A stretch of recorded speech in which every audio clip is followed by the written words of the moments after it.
عطا بن ابی رباح رحمۃ اللہ علیہ کہتے ہیں کہ مجھے حضور اکرم صلی اللہ علیہ وآلہ وسلم کا یہ ارشاد پہنچا ہے کہ جو شخص سورہ یاسین کو دن کے شروع میں پڑھے اس کے تمام دن کے حوائج پورے ہو جائیں۔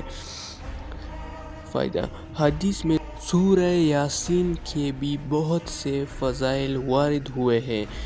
ایک روایت میں وارد ہوا ہے کہ ہر چیز کا ایک دل ہوتا ہے اور قرآن شریف کا دل سورہ یاسین شریف ہے۔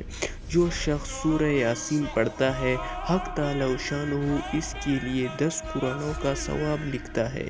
ایک روایت میں آیا ہے کہ حق تعالی شانہ نے سورہ طٰہٰ سورہ یاسین کو آسمان و زمین پیدا کرنے سے 1000 برس سال پہلے پڑھا۔ جب فرشتوں نے سنا تو کہنے لگے کہ خوشحالی ہے اس امت کے لیے جن پر قرآن اتارا جائے گا، اور خوشحالی ہے ان دلوں کے لیے جو اس کو اٹھائیں گے یعنی یاد کریں گے، اور خوشحالی ہے ان زبانوں کے لیے جو اس کی تلاوت کریں گے۔ ایک حدیث میں ہے کہ جو شخص سورہ یاسین کو صرف اللہ کی رضا کے واسطے پڑھے اس کے پہلے سب گناہ معاف ہو جاتے ہیں، بس اس سورت کو اپنے مردوں پر پڑھا کرو۔ ایک روایت میں آیا ہے کہ سورہ یاسین کا نام تورات میں منعمہ ہے کہ اپنے پڑھنے والے کے لیے دنیا و آخرت کی بلائیوں پر مشتمل ہے، اور یہ دنیا و آخرت کی مصیبت کو دور کرتی ہے اور آخرت کی ہول کو دور کرتی ہے۔ اس سورت کا نام رافع حافظہ بھی ہے، یعنی مومنوں کے رتبے بلند کرنے والی اور کافروں کو پست کرنے والی ہے۔ ایک روایت میں ہے کہ حضور اکرم صلی اللہ علیہ وآلہ وسلم نے ارشاد فرمایا کہ میرا دل چاہتا ہے کہ سورہ یاسین ہر میرے امتی کے دل میں ہو۔ ایک روایت میں ہے کہ جس نے سورہ یاسین کو رات کے وقت پڑھا اور پھر مر گیا تو شہید مرا۔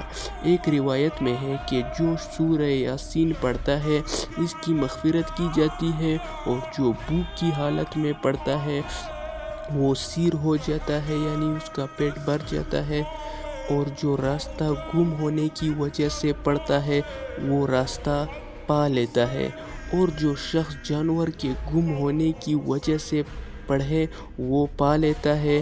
جو ایسی حالت میں پڑھے کہ کھانا کم ہونے کا خوف ہو تو وہ کھانا کافی ہو جاتا ہے، اور جو ایسے شخص کے پاس پڑھے جو نرع میں ہو تو اس میں نزع میں آسانی ہو جاتی ہے، اور جو ایسی صورت میں پڑھے جس کے بچے پیدا ہونے میں دشواری ہو اس کے لیے بچہ جینے میں سہولت ہوتی ہے۔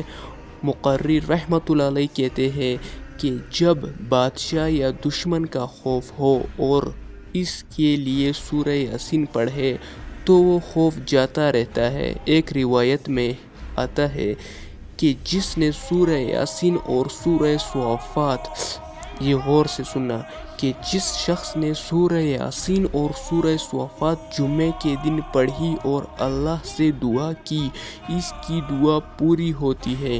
اس کا بھی اکثر مظاہر حق سے منقول ہے، مگر مشائخ حدیث کو بعض روایت کو صحت میں کلام ہے۔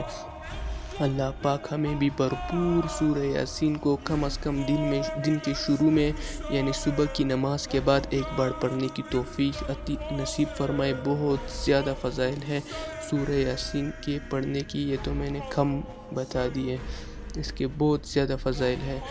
اللہ پاک پڑھنے کی توفیق نصیب فرمائے، سب کہے آمین۔